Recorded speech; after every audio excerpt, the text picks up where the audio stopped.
Welcome back to the Sharpening Skill series. So let's directly head on to the question instead of wasting time.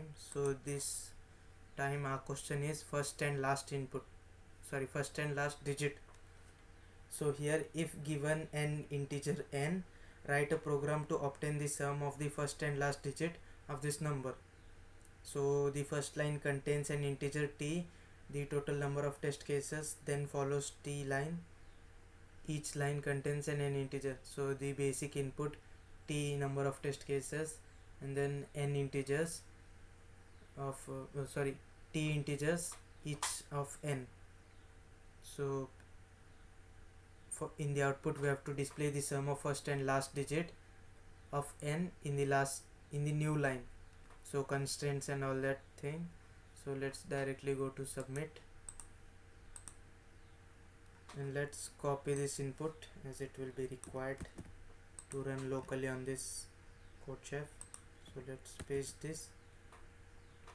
So I will be basically using string for this question, but we can use another method too.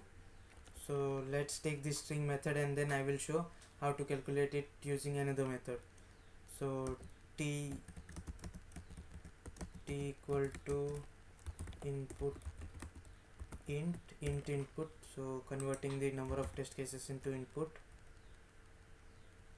and then for I in range t we will run a loop for t times and then take n.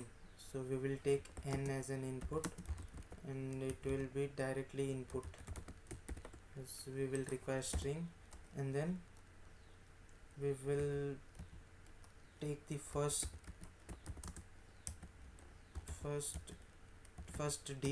digit equal to n of 0, so we have to convert this into int.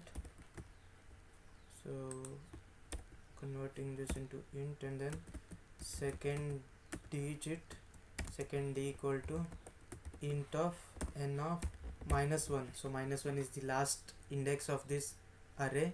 So basically string is an array, so we can index it using this square brackets. So 0th is the first element, and then the last element would be the length -1, or in Python we can directly use -1 to access the last element of this array, or of this string.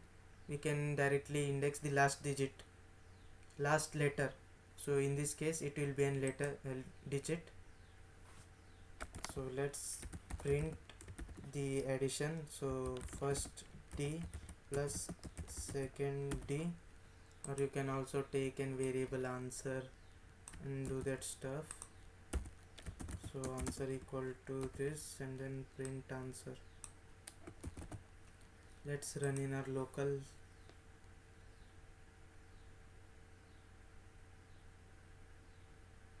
So first d first, so there is a typing error. So let's run this again.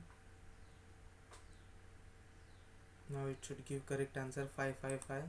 Let's see. Yes, the output is 555. So let's submit this. Okay, so here we got an correct answer status. So a single liner code. Let me show more simple code, a quick code. So directly for I in range input of integer of input, means converting the input directly into integer and passing it to the range. So instead of taking a variable t, and then n equal to input, and then directly printing the value, which would be integer n of 0, means taking the first digit and converting it into the integer, and then adding it to the integer of n of -1, means taking the last digit and then converting it into the integer and then adding it to the first digit. So directly we can print this. Let's submit this. So this also gave us correct answer.